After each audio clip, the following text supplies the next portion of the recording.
के संदर्भ में भारत का गौरव भी बढ़ा हुआ है और प्राय सामान्य लोग इसको जानते भी हैं। मेरा एक सौभाग्य भी है कि मैं उसी क्षेत्र से, खजुराहो के पास पन्ना जगह है, तो मैंने बहुत नजदीक से इसको देखा है। तो यह देखिए, जो हमारे प्रायोजक लोग हैं उनके प्रति भी कृतज्ञता ज्ञापन है, और मैडम ने भी जो इतना शोधपूर्ण कार्य करके हम लोगों को घर में बैठे हुए सभी मंदिरों के दर्शन करवा रही हैं, उसका सूक्ष्म ज्ञान करवा रही हैं, उनके लिए हम सभी श्रोताओं की तरफ से सादर अभिनंदन करते हैं और निवेदन करते हैं कि आप अपना जो प्रवचन है उसको प्रारंभ करें। धन्यवाद।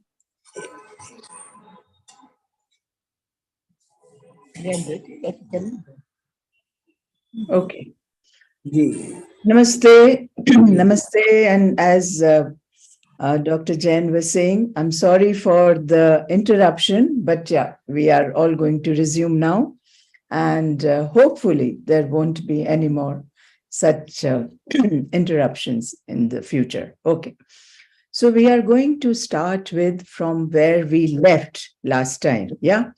We were to complete some Jain temples from Rajasthan, Gujarat, and then we will move on to Khajuraho temples. In fact, there are beautiful Jain temples in Khajuraho also. Okay. Now let me start the slideshow. Okay. Now, I think most of the people who are present, I presume they are Jains, so I don't have to explain a lot as to what they are looking at. We are looking at a Sammosaran, where the Tirthankar is sitting in the center. So the very mention of Tirthankar's preaching, which is Samvasaran, or the law, is to the gods and men and, all the different creatures of the universe, the cosmos. After attaining the state of Kavelin, it was also understood to imply the place of preaching, the Samvasaran. That was also called the Samvasaran. Okay. So the very making of the Samvasaran, where, all the various gods came together, Indra being the principal deity, they built this, elaborate and very, very huge lecture assembly hall. So you can see there are these three ramparts that you are seeing here, three divisions here. The innermost, the intermediate, and the outermost. The one is constructed with gems, with battlement of rubies. Then you have, which was constructed by the Vaimanics, the one different class of the devas or the gods. The second one, which was built of gold and with the battlement of gems of the Jyotishkas. Jyotishkas are the luminaries, the sun, the moon, the stars, etc. And the third was made of silver with the battlement of gold by the Bhavnapatis, another class of gods. And each rampart had these four gateways, all made of gems. In the center is a gem-studded pedestal, I would say, with four, entry points here, 3 steps and as high as the figure of Jinnah. And in the center also there was a dais and there stood a Ashoka tree. I'm trying to explain to you the making of the Samvasaran or the preaching hall or the assembly hall where Tirthankars, were supposed to deliver whatever Keval Gyan that they had attained. Okay. And of course, the throne was supported by the 2 lions. So in all the 4 directions, there were these, 2 lions in each direction, etc. And the Jinnah himself, he enters through the east and he occupies the seat in the east. And on the other 3 sides, you have the reflections of the Jinnah, the 3 reflections produced by the Vanvayantaras. All right. And at every gate, they put up flags, parasols, the makar torans, the garlands, the ponghatas or the pitchers, triple arch or the torans, etc., and incense vases. So this is all to give you this very, very elaborate explanation as to how the Samvasaran was created. And of course, the Tirthankar enters from the east, and from left, having sat on a seat, very, very comfortably facing the east, and he places his feet on a footstool, having saluted the congregation who was present there, the tirtha, which is called, and he discourses on the law. All right. The congregation, of course, consists of the gods, men, animals, and there are 2 step wells. Sometimes, there are 4 if it is a square, or if it is a round one, then there'll be 4 step wells when the Samvatsara is round. Okay. So the question is, why am I talking about this in such great detail? Yeah. So we will soon learn as to, see, I have told you what Hindu temple is about. Hindu temple, as per ancient scriptures and Vastu Shastra texts, we all know it is a house of God or body of God, God himself and his various emanations, or I would say macrocosm in the form of a microcosm, etc., etc. We gave so very many explanations of a Hindu temple. On the other hand, what is a Jain temple? So Jain temple came to be regarded as the replica of this celestial assembly, or the Samvasaran that I just spoke about, okay, of the Jinnah. So this is the main difference between a Hindu temple, the very philosophical or the very basis of a Jain temple, and a Hindu temple, okay. And this is also one reason why temples became such elaborate and ornate configurations in Jainism. In fact, we will see some Mount Abu temples, etc., some Khajuraho temples, Jain temples, and you will find that it is because we are trying to replicate the very configuration of Samvasaran. And here also, this is a Samvasaran shrine. You can see the same 3 levels here, and there are 4 gates. These gates are there, the flags, parasols, all that is there. And in the center, you have a tree, and all 4 sides, the entry will be there, where you will find one side, the Jinnah is seated, and on 4 other 3 sides, you have the reflection. Similar, representation you will find if you visit a Jain temple, and as soon as you enter, there is a Manstambha. In fact, if you very closely, if you observe how that Manstambha is made, at the base, you will find these 3 levels like this, yeah, at the base, and at the top, there is a shrine, right, a small temple kind of, which is Sarvotbhadra. All 4 sides, you will find 4 images of Jinnah in 4 cardinal direction. So that also, in a way, is almost replicating the very concept of the Samvasaran. Okay.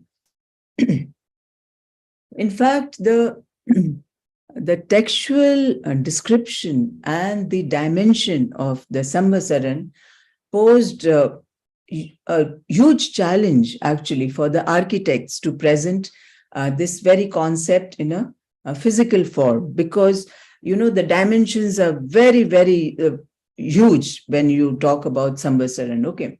And this is the main reason why Jain temples became such elaborate, configurations, or rather than just being the residence of a deity, as we see in Hindu or Brahminic temples, they came to be regarded as the replicas of this very, very beautiful celestial assembly hall, or Samvasaran, okay. So one of the largest and most elaborate rendering or representation in stone of this particular concept, or the Samvasaran, we find in the 15th century temple in Ranakpur, okay, which is in Rajasthan, very, very close to Mount Abu. In fact, when you are traveling from Udaipur to Mount Abu, you will find it on your way. So what is the characteristic of this particular temple? It has to be a Sarvotbhadra temple, right? Because I said Jinnah is seated in the eastern direction, and all 4 directions everybody who's present in that congregation, they can, actually you see the Tirthankar. So normally, a Sarmasaran temple will be a Sarvodbhadra, almost made in the likeness of Samvasaran, having 4 entrances. And this is the ground plan of the Ranakpur temple that I'm showing you, dedicated to Adinath. Okay. But although this is the basic concept of a Jain temple, but the other characteristics of the temple making, all right, they have been directly borrowed from other Hindu temples that were prevalent during that time. Okay. So here you can see the Brahmantika here. Yeah. Do you see? This is the cloister. Okay. The smaller shrines, what we saw in Kashmir temples also, which I mentioned earlier, that what, those shrines on the periphery or along the boundary wall, you will find in Jain temples also, all around the boundary wall. Okay. And here you can see 4 entrances very, very clearly. And this is the central Garbhagriha, where you have, 4 images looking at in all 4 directions, right? And these are, of course, the 4 mandapas. But of course, in every Sarvodbhadra temple, you will find one entrance as the main entrance, always. Okay. Fine. Now, having introduced what Jain temples are all about, now we will, see what are the oldest Jain temples in the Western India that we come across. Okay. So we are looking at the Oshia Mahavir temple, which is 8th century, almost middle of 8th century or last century, last quarter of the 8th century. Okay. So most of the Jain temples that we encounter, in this area, in fact, they belong to 10th, 11th century. And in this, you can see Oshia, of course, is a place in Jodhpur district in Rajasthan, very, very close. Yeah. And this is also a very, very important pilgrimage site for the Oswal Jain community. And it is also the oldest surviving Jain temple in Western India, which was built during the reign of Maharaj Sri Vatsraj, of imperial Pratihara period. Okay, that they were the Pratiharas. And in fact, the temple is visited by both Jain and Hindu communities. And there is a story that probably I'll be able to tell you a little later. Okay. So in this other diagram here, this is, of course, the original ground plan of the temple, where you see the Garbhagriha with this, inside there is a circumambulation. This is the vestibule or antaral, the mandap, which has these 2 transepts, which are kind of, balconies here open. And all the 3 sides of the Garbhagriha also have this open balconies here. All right. Or probably now they are covered by a jali. And then an open porch here with 4 pillars. And this is, of course, the entrance. So this is the basic ground plan, which was the original. And this now, what we are looking at this side, this shows you various stages of development or further additions to this Ocean temple. Okay, right. So, of course, the main temple stands on a kind of a pitha, or the basic, the very base, and which almost practically replicates the familiar molding of the Vedi Bandh with the crowning, which I'm not able to show you. Probably next slide, you'll be able to see that. Okay, so this is these are the different stages. So this is the original temple that we are seeing here. And then, of course, this Brahmantika was added later. These subsidiary shrines were added later. And this particular, this mandap here was also added much, much later. So here you can see the different stages, the colors, the different shades of gray will tell you what are the different times at which these particular elements or the structures were added to this temple. And needless to say, the dedication is to the Tirthankar, Mahavir. No. Okay. So this is basically the temple. So when we are looking at this area, the superstructure, we can clearly uh, say this is a Shekhri Shikhar, hai na? Because there are these minor shringas, or the minor shikhars that you can see. So we spoke about the Rekha Diol, where the superstructure or the shikhar is just curvilinear, right? I showed you some temples last time. And this is the Shekhri Shikhar, okay, where you have these Uru Shringas or the Kanu Shringas, and which kind of pile up along with the Mool Manjari in the center, and which is terminated into an Amlakha and a Kalash, etc., etc. Okay. And in this picture, you can see some of the subsidiary shrines alongside the main temple. All right. And here you see almost so this is the Shukanasika that I have been talking about, a protrusion, where the mandap and the main garbhagriha meet. So the antaral. So this is, most of the time, this is the superstructure of the antaral or the vestibule, which almost protrudes like a parrot's beak. है ना? इसलिए हम उसको शुकानासी बोलते हैं. And here you will see that Tirthankara is seated in the center. And this is almost in the image of the temple structure. All right. So the very structure of the temple here is also being used for decorating the temple, etc., etc. But of course, the temple was plundered by Muslim rulers, and none of the original idols which were situated inside have survived. Okay. And in around the beginning of 11th century, the temple was again restored, and Manstambha was constructed. Okay. And then again it was renovated later in the 12th century, etc. So yeah, I wanted to definitely show you this image. This is the image of or the sculpture of Jivant Swami, the jeweled figure that you see here.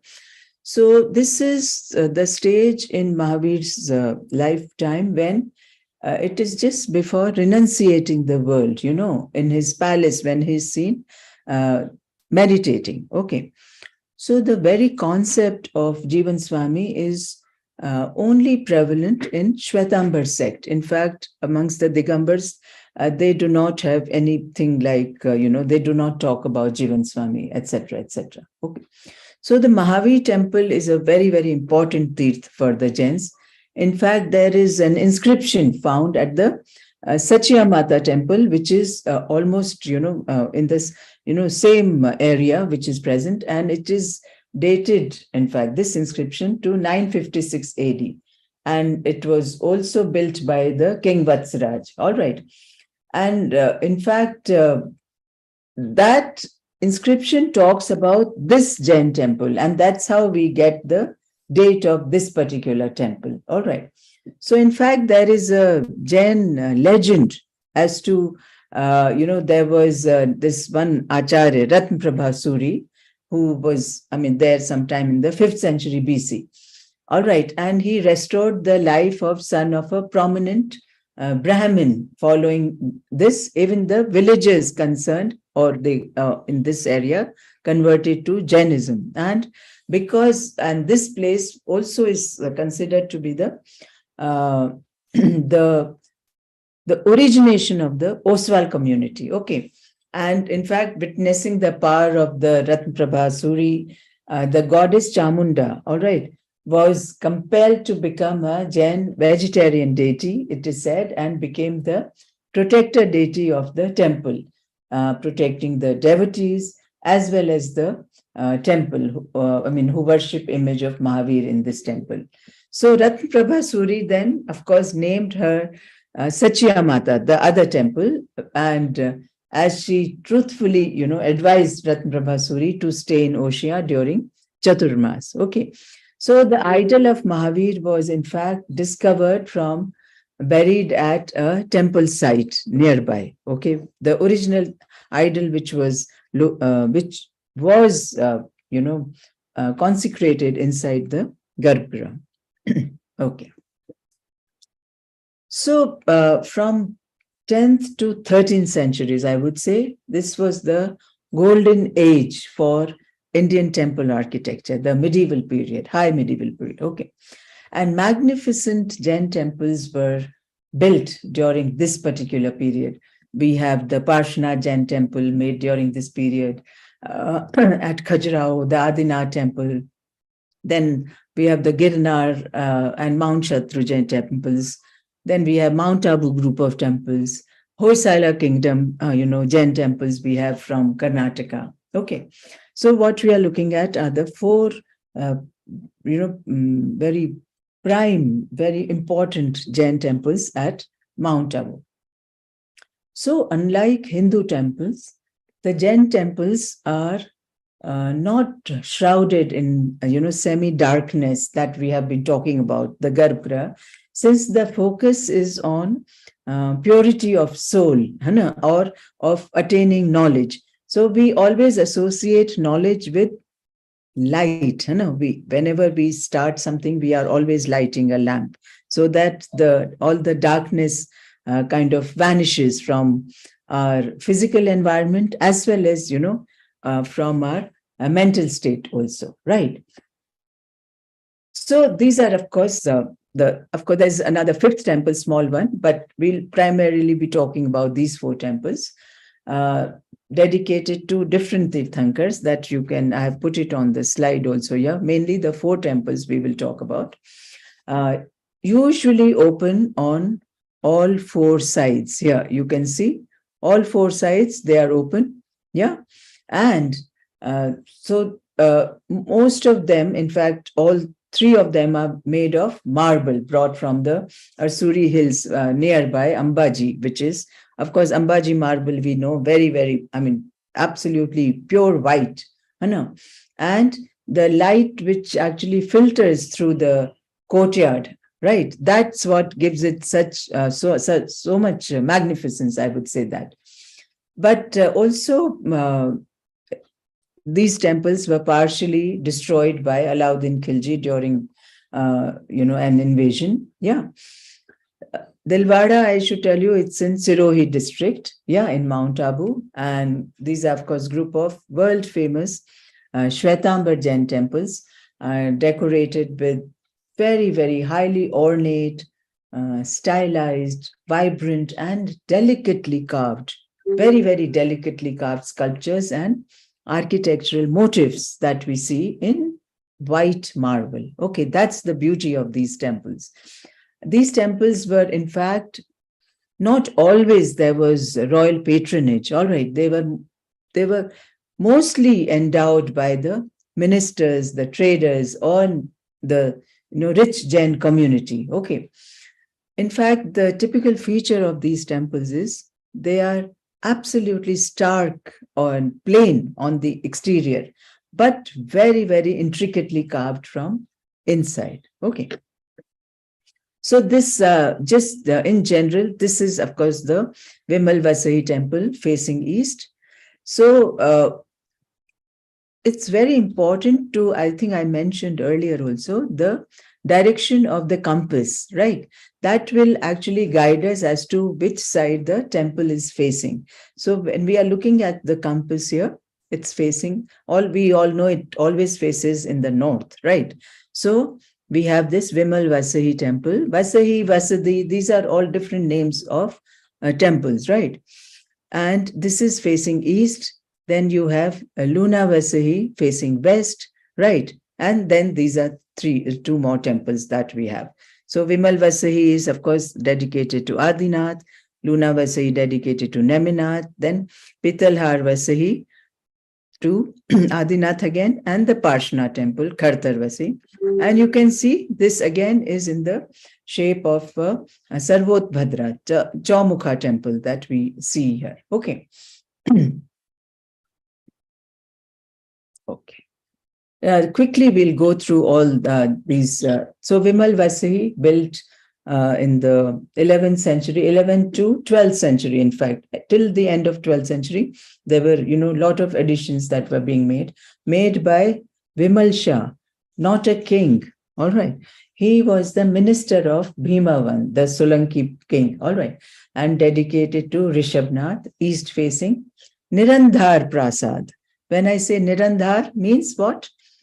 There is no inner circumambulation here, right? So this is the main temple here. And this is, of course, the cloistered veranda. These are the smaller subsidiary shrines or the Devkulikas all around, and fronted by 2 rows of pillars. So this is the cloistered veranda. And here, this is the area which is, you're supposed to take the, the circumambulation is from outside, like in quite a few Jain temples we see. Okay, right. And walled courtyard. Normally, the subsidiary shrines will, in fact, the backside of the shrines will always be common with the boundary wall. All right. And the pillars are arranged in octagonal manner. In fact, look at this, right? And we will, of course, talk about it. So the new feature that we encounter in these temples, which actually become the very language of Jain temples of this period, you will have the Garbhagriha, the Antaral, the Mandapa, because Mandapa is this is almost closed, but this has these lateral transepts or the protrusions through which the light can enter here in this mandap also, although this is Gur Mandap. And then you have the Navchauki. Navchauki is, there are these 8 pillars here and 2, of course, here. All right, the 10 pillars. And how many ceilings will we get out of these 10 pillars? The 9 ceilings. So in that sense, it is divided into 9 different sections. And that's why the Navchauki, the name comes. In fact, every ceiling of this Navchauki, you will be surprised, they all have very, very different decorations on them. And then you have the famous Rang Mandap of these temples. And what we are looking at here is these are the 8 pillars of the Rang Mandap, which are actually placed in an octagonal form. And they all are connected with these very, very intricately carved torrents, marble torrents. And because inside this Rang Mandap, as you can see in the diagram here, there is no pillar. So they are all converging at the center here with this dome kind of ceiling here. And these are all the Vidya Devis, the 16 Vidya Devis who are kind of radiating from the ceiling of this particular Rang Mandap here. Okay. And coming back to this, at the back you have the Hastishala, in fact, which actually has some, portraits of the descendants of the Vimal Shah, the very person who constructed this particular temple. Okay. All the pillars are very, very lavishly embellished with motifs, and they are, as I've shown you, they are linked with each other with these intricately carved toranas or the arches here. Okay. And each, in fact, they all have different carvings on the pillars, if you will see very, very closely. Yeah. This is, of course, the detail of the ceiling I'm trying to show you of the Rang Mandap. And I mean, I don't need to, no words can do justice to this particular beauty in marble that we are witnessing right now. So roof carving of the Rang Mandap, we call it Nabhi Chanda. Nabhi means, of course, the navel. Yeah, it almost takes on the form of the Nabhi or the navel. Nabhi Chanda ceiling with this pendentive lotus in the center here. The lotus petals are, in fact, so thin, and one cannot imagine that, it is made of stone. And of course, here you can see the 16 Vidya Devis. And these 16 Vidya Devis here, they are, of course, I have always said that there's a lot of emphasis in Jain religion on acquirement of knowledge. Knowledge is of utmost importance, and hence the status of Vidya Devis is also very, very important in Jain pantheon. Okay, they are almost emerging radially and conform, in fact, to the iconography which is mentioned in the texts or, on their, and they are there on their respective vahanas here. Okay.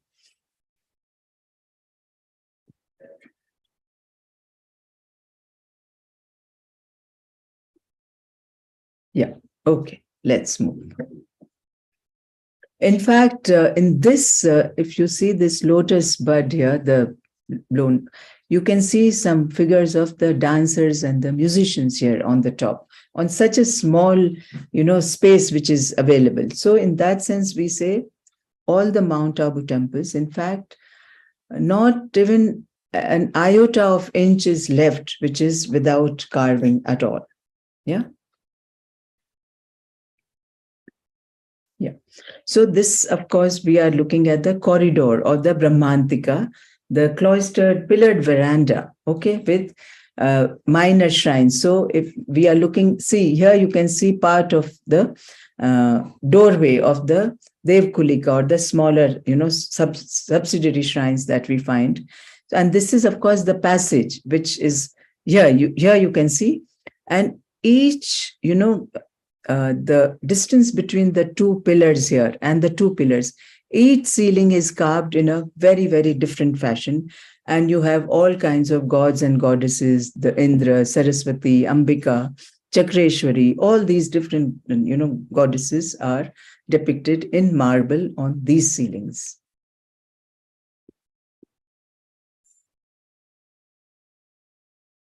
Yeah. Okay. Okay, let's move on. Then, of course, this is the Lunavasai temple, almost similar in plan, just that its dome is little bit higher, and the dedication is, of course, not to the earlier temple that we saw. It's dedicated to Neminath. Okay, so this here you can see very, very clearly the openness of the temple, right? Then there is so much of light which is coming inside. But at the same time, on the line of the Hindu temple, it is, still the Garbhagriha is still shrouded in dark. Okay, so that is one very big borrowing that we have in Jain temples. Yeah. Then we have the third temple, Parshvanath Chaumukha temple, we are looking at here. And this is made of sandstone, all right, not made of marble at all. In the sanctum inside, you have the fourfold image of Parshvanath, figures of Mahavidyas, Ashdikpals, etc., you will find inside, riding on their respective Shaktis or the Vahanas, all right. And so here, looking at this, you can easily make out this is a Sarvotbhadra, entry from all four sides, yeah. Right, just like what we saw of the Ranakpur temple. And this is, of course, the door lintel that I'm trying to show you, which is, here you can see the 14 auspicious dreams of the Tirthankar's mother, which actually is a very, very, very popular theme for a door lintel. All right, lot of Jain temples will show these 14 dreams. So I should mention that amongst Digambars, we say the Tirthankar's mother sees 16 auspicious dreams. Okay. Yeah. Then we will talk about now the Chandela group of temples in Khajuraho, the Chandela dynasty. Okay. So traditionally, they were known as the descendants of the moon. Hence, they get the name Chandelas. But they were originally the feudatories or the subservient, they were in status of the Gurjar Pratiharas. And then, of course, later they declared themselves as independent rulers of Jijak Bhukti, or another name for the, old name of Khajuraho, in fact. Okay. So all Khajuraho temples are built of a fine-grained, sandstone in varying shades. It could be pink, pale blue, buff color, etc., which was brought from the quarries of Panna on the east bank of the Ken River. The Panna that Professor Jain just spoke about, that's where he comes from. Okay. So the temples, there are different groups of temples in Khajuraho. Western groups are most visited. All right. And in fact, after entering the Western group, you find the exquisite Lakshman temple right in front of you with Varha shrine in front of it. So Western group, in fact, comprises of Vishwanath, Lakshman temple, Kandarya Mahadev, Devi Jagdamba, Chitragupt, Chausat Yogini, etc., etc.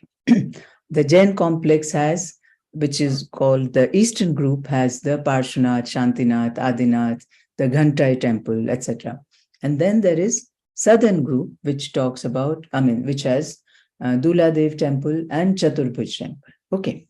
And this I'm trying to show, this is the Eastern group, the Jain temples that you are seeing on the screen right now. So first we'll talk about the Parshvanath temple, the most ornate of Jain temple, almost as beautiful as the Lakshman temple of the same time, with, of course, few variations. And in fact, there is an inscription on the left door jamb of the temple, which records the gifts and the endowments of the gardens by someone called Pahila. All right. And the temple, is placed on a very high jagati or platform. So this inscription actually talks about the Jinnanath temple, okay, which was built. And of course, the gardens which were donated were, the respective donors' names are also placed in this particular inscription. So this inscription, 954 AD, further describes, in fact, the name Pahila as the devotee of Jainism, all right, and states that he was held in great esteem by King Dhanga, who was the son of Yashovarman, which we will learn very soon. Yashovarman, in fact, was the one who is instrumental in the making of the Lakshman temple. Okay. So built around 960 AD, the reign of Chandela King Dhanga, and originally dedicated to Adinath. And why I say originally dedicated to Adinath? Because we will find some clues inside the temple, although right now it is known as the Parshvanath temple, but the original dedication was that of Adinath. So 2 levels of Ura Shringa and 3 of minor Shringas that you can see here. And this clustering together of these various minor shikhars or the Shringas around the main, this Mool Manjari, main Manjari, not only kind of lightens the weight of this, great pile, but also kind of, I would say, accentuates the soaring effect of the shikhar, in fact. Yeah. And this progressive ascent and descent, this of the superstructure, and which kind of converges in the highest pinnacle, lends a very, very characteristic, I would say, vertical rhythm to the whole temple. Now here you can see very clearly the entire temple, right? Of course, we are viewing the side view of this, and you can see there are 3 registers, and there are no balconies here on any of the 3 walls of the temple. And by not having these open balconies, the sculptors get a lot more larger surface area for ornamentation.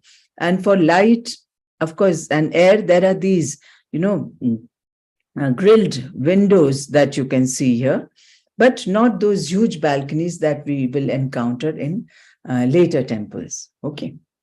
Yeah.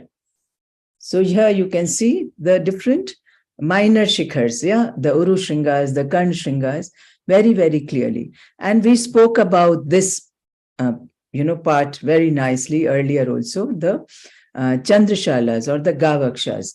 So these are basically so some people mistake it for the eyes of a cow. So when we say Gavaksha, so Ga, they will say Gau, and Aksha means eyes. But you should not get confused with this. Gavaksha actually means, the Gava is basically a plural of Ga, which are rays of the sun, right? And also because the rays of the sun are also called Ga, all right? And first part, of course, means the sun or the ray, and Aksha means the axle, the pivot, wheel, or or any curve, or also the curve, right?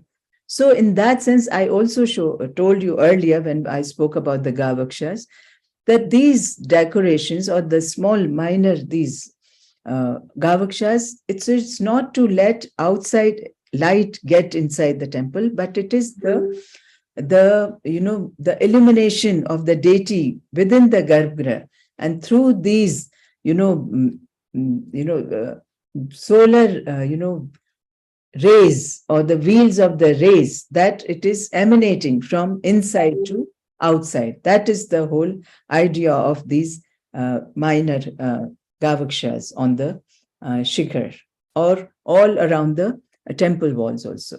So this is the plan of the temple of Parshanath. And you can see there is a shrine at the back also here. And if we are looking at north here, this is the north, right? So this is, of course, the eastern side. So again, this is east facing. The Mukh Chatushki here, the 4 pillars here, where the entrance is there. And it is, you can reach this place by this flight of staircase here, which shows that it is on a high platform or high Jagati here. Then we are looking at this plan. This is the Garbhagriha, Antaral, the Mukham or the Gud Mandap or the main Mandap here. And you can see these are the outer walls. So what we can conclude from here? This is a Sandhar Prasad, or this has inner circumambulation here. And there is another shrine here which is dedicated to Adinath. Okay. But today the main Garbhagriha has an idol of Parshanath inside. Okay. So, because I said that there are no balconies here, so it has more solid, and of course the sculptors made maximum use of this particular blank canvas that was given to him to apply this, their expertise. Okay. And it is entered through this very, very ornate Mukh Chatushki that I showed you in the plan in the last slide. Yeah. So Mukh Chatushki, I said 4 pillars, out of which 2 are these freestanding and 2 are the pilasters which are engaged. All right. And here you can see the posterior part of the temple where there is another shrine which is entered from this side, dedicated to Adinath. And here you can see very, very highly developed, as I said, almost at par with the, the Lakshman temple of Khajuraho, most famous. And you can see there are, niches in the Vedibandh also, right? That's what you can see here. Okay, then now you are seeing very clearly 3 levels of sculptures. This is the Jangha, this is the Vedibandh, same moldings you can see here. Right. And here you can see different Yakshi figures sometimes, in all the, 4 directions, Chakcheshwari, Saraswati, etc., you will find. Okay. And so very intriguing part of these Jain temples is there are a whole lot of Vaishnav sculptures also on these walls. It's as if there was, there was this total I would say assimilation of the Hindu deities also on these temples, not inside the temple, but definitely on the outside of the temple. On these walls, you have Shiv Parvati, Vishnu Lakshmi, Kamdev, Indra, Ram Sita, etc. All the Ashtadikpalas you will find, the Ashtvasus are there, etc. Right, here you can see Dikpal Ishan on the eastern facade of the temple. Okay, so as I have already spoken, now you can see here Vishnu here with his chakra, the gada, and she's, he's almost in embrace with his female Shakti, the Lakshmi. All right, and similarly you will find Shiva sculptures. You can see here holding a snake, a skull in one hand, etc. Then, of course, there are Ashtadikpalas on the 8 corners that I have already spoken about earlier. Okay, and the Vasus also. Okay. Yeah. Some more sculptures I thought you can enjoy. Then these are the Vidyadharas on the uppermost or the third register, which is relatively a smaller register. And normally Vidyadharas you will find in the flying stance, the Alidha posture that I spoke about earlier when we spoke about the different postures. And they will normally be, flying along with their consorts, sometimes holding garlands. And, here you can see this couple is, the man is in fact playing the flute here. Okay. So you can see here, you can very clearly see the Vasus. Vasus are these bull-faced figures, right? Ashtavasus, attendant deities of Indra, and sometimes we say attendant deities to Vishnu also, represent the Panchbhutas, all right, the 5 basic elements, and the sun, the moon, and the stars. So that's how the Ashtavasus are, seen. This is the sculpture of Agni Dev here you can see. And of course, all the different Surasundaris or the Apsaras, the Shalbhanjikas, etc., you will see. This is, of course, the very clearly you can see this is the sculpture of Chakreshwari. Yeah, you can easily see the discus in her hands here. Okay. And then, of course, the different Surasundaris, they are, caught in the act of different activities, applying eye makeup, writing a letter, Patralekhan, painting on the wall, the Chitralekhan, or, looking into the mirror, removing a thorn from their legs, etc., etc.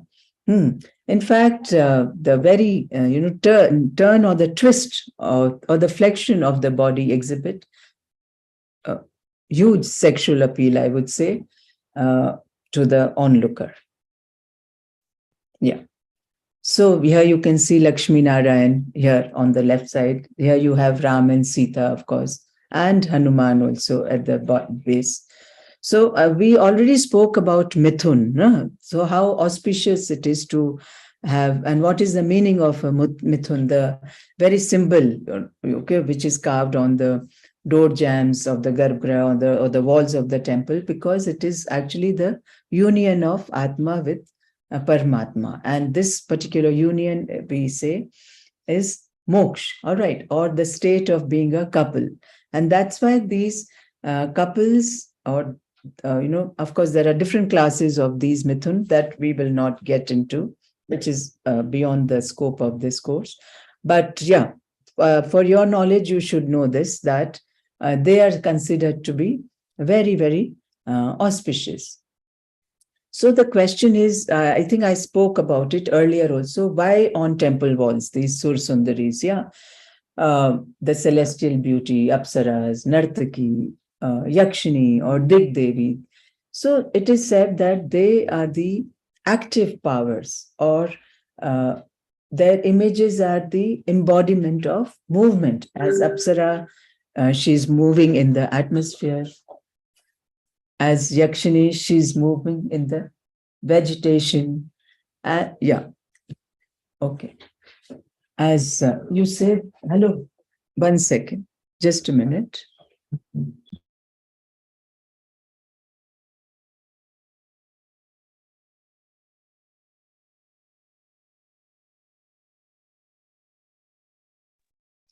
And yeah, so sorry for the interruption here. So they are mainly the Avaran Devtas, or the surrounding deities. Their number is huge, very, very large. And their figures are repeated on the temples all around the walls to either side of each god. All right, almost, alternating with the Shardul or the Vyal that we talked about in great detail earlier. Okay, so it is actually the energy, the primordial power, and it is said the Maya, in fact, of the visible world. All right. And it belongs to the Brahma as Shakti. She is herself the ability to act. That's what the Shastras tell us. Okay. So Shardul, we always, I have already explained to you the two warriors, trying to get rid of the illusion or the Maya. All right. So somebody with the sword of knowledge. So normally you will find two warriors, one on top, and somebody who's able to control all that is able to ride the Vyala.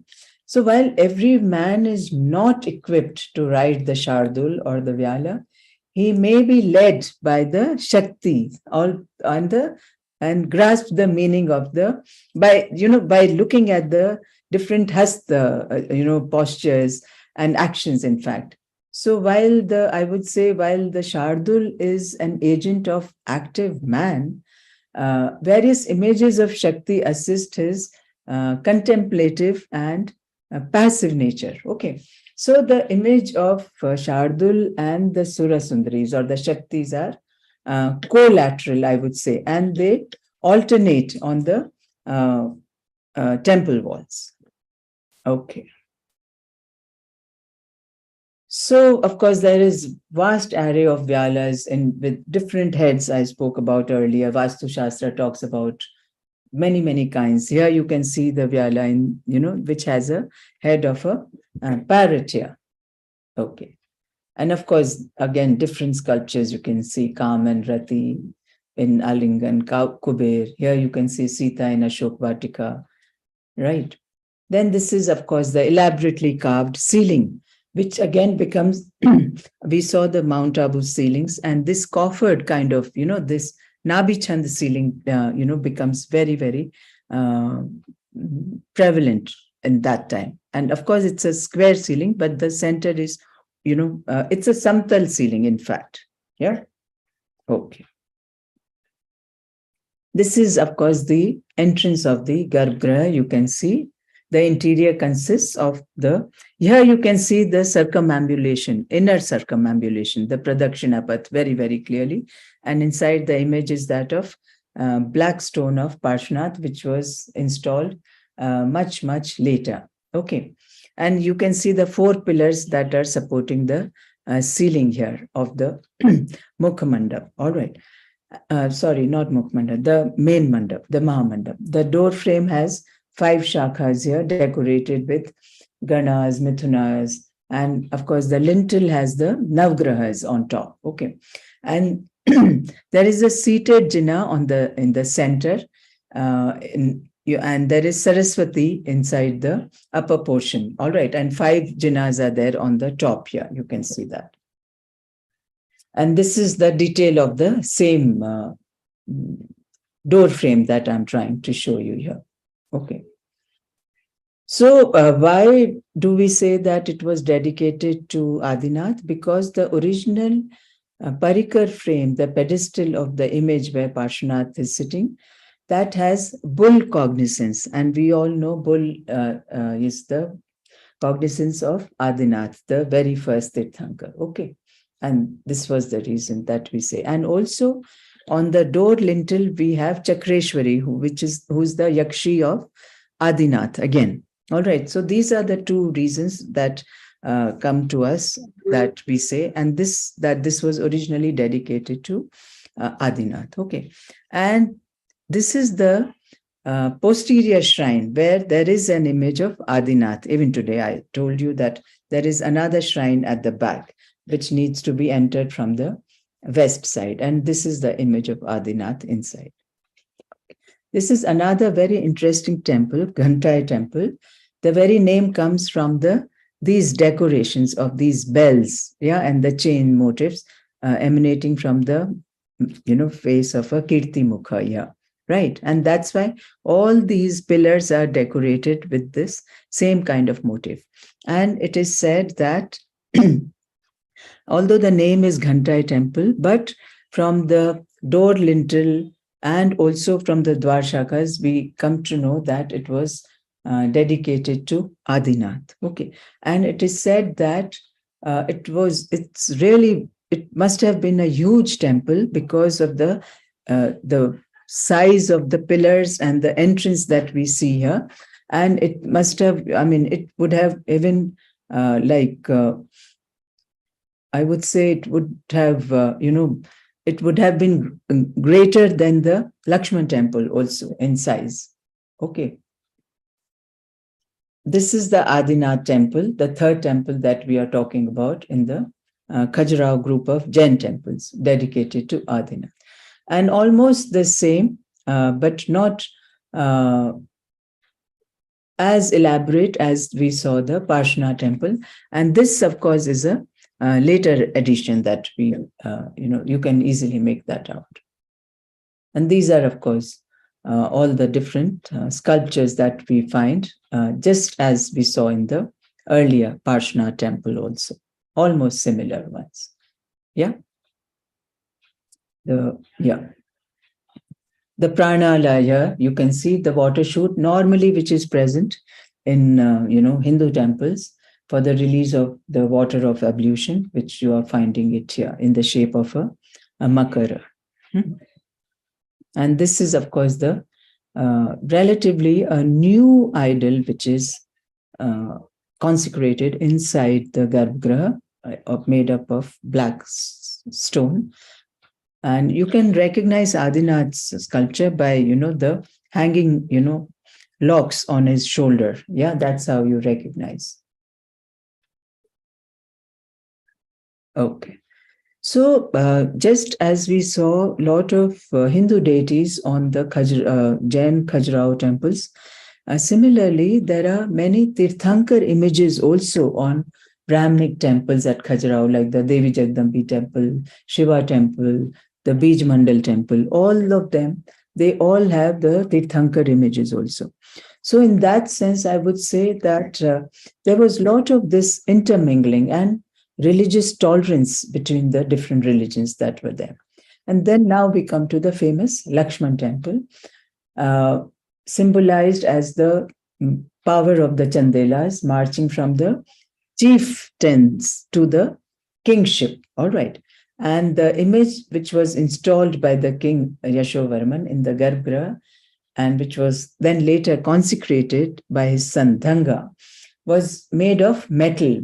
All right, of four-faced Vishnu, the Vaikuntha Vishnu image I showed you earlier, brought from Kashmir, right, which was later replaced by a stone image. Okay, so consecrated in 954, front view we are looking at, exceptional temple of Vaikuntha Vishnu, a composite form of Vishnu. Okay, in fact, the study of the placement of images in situ here, they shed light on the very pantheon of the Vaikuntha Vishnu cult, or the different emanations of Vishnu.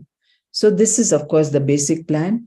So why do we keep talking about Lakshman temple? Because it has all the features, all the characters of a fully evolved Nagar Shekhri temple. All the different parts are very, very well placed and, I would say differentiated.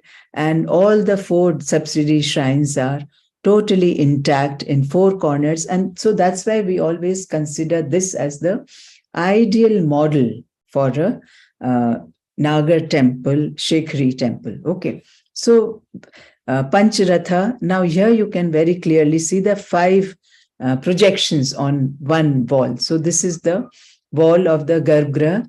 This is one projection here in the form of a balcony here.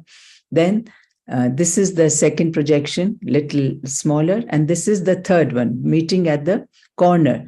So there are 2 projections in the corner, yeah. And then this is the second wall, this is the third wall.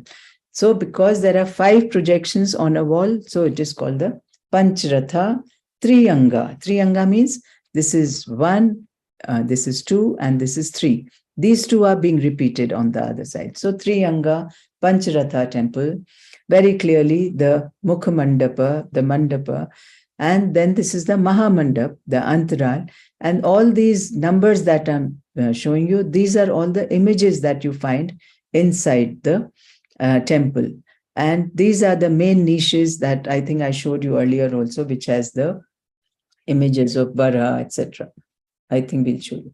Okay. So this is the fame. Actually, this is not the actual image of Vishnu, which was earlier present. This is only, I want you to No, this was the kind of image that was earlier installed in Lakshman temple, which was probably stolen or whatever due to any calamity. Then later, this stone idol, now what if you go to see Lakshman temple, this is what is placed inside. And this is the translation of the inscription, the slab which was originally excavated at the base of the Lakshman temple, of course, is now fixed on the in its mandap passage. All right.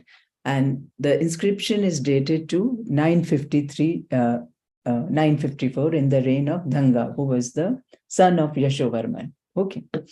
And of course, here you can see the three different, the Varha avatar here, the the nursing, and then there is one at the back also, right?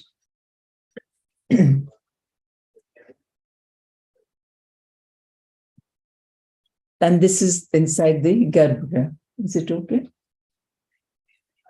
Okay, right. Quickly, yeah. Okay. So this is the entrance of the Lakshman temple. Here you have two bands of sculptures rather than three, what we saw in the Parshna temple. And these are the three main niches I think I showed you earlier. The Vara avatar in the on one side. This is on the western niche at the back. Narsingh avatar killing Hiranyakashipu, and this is the Haygriva. And these are the Navgrahas on the Vedibandha. All right. At the basal moldings, these are the niches you have along with Ganesh of the Navgrahas with their respective varnas and the attributes from where you can recognize. And these are the subsidiary shrine details. This is the famous Kandarya Mahadev temple dedicated to Shiva. Most, I would say the maximum number of sculptures are present in this particular temple. And the Shikhar is also the tallest in this particular group of temples. This here you can see. So it is always in this ascending order. This is the Mukh Mandap, the Maha Mandap, the Antaral. This is where you have the Shukanasi, and this is the main shikhar above the Garbhagriha. These are the transepts of the mandap, the open balconies on all four sides, on all three sides rather, and this is the Mukh Mandap.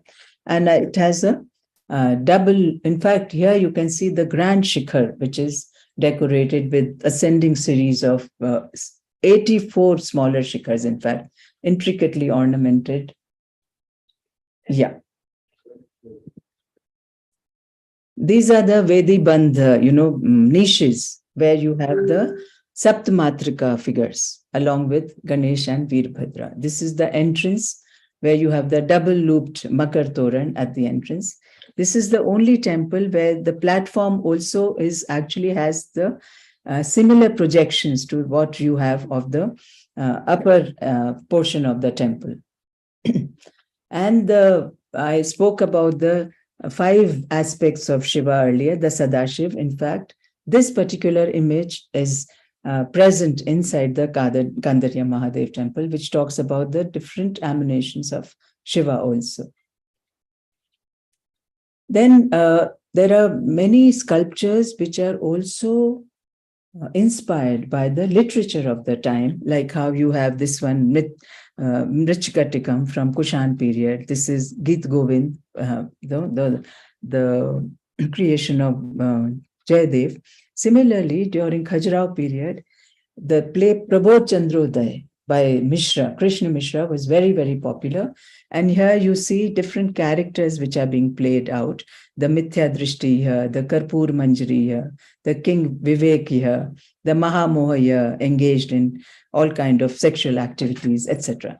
So the literature has also always played very, very important part in these sculptures. Okay. Then we speak about I would say, let's say this. What are the different interpretations of these erotic figures. I think we are all confronted with this question, right? So there are many, many explanations, and there is no one solution to this. And some say they have a tantric cult following, showing the panchmakars. The Mithun figures are representative of the general, loose society of that time, or they have been there to test the sincerity of the devotee. They are depicted to train people, mostly youngsters, in the art of love, to initiate them into sexual pleasures, to enhance fertility. They have a magico-religious purpose, because some of the Vastu Shastra texts talk about this. The placement of erotic figures on temples have this particular property to ward off evil eye, evil spirits, lightning, cyclones. They are influenced by the contemporary literature, as I just spoke about, mother goddess worship, the Shakta cult, following the text Kam Sutra, etc. Or they were also considered to be just the alankars, or the decorations. Okay, so these are some of the erotic figures that I'm trying to show you from Orissa temples, which will continue in our next lecture. Okay, so I think with this, I'm going to conclude today's session. Yeah. And yeah, so you will have to excuse me today. I'm going to stop sharing. Yeah. I'm not going to take any questions today because of my personal reasons. And if you have any questions, you can always write to me. Right? And we are going to conclude it now. Thank you very much. Yeah.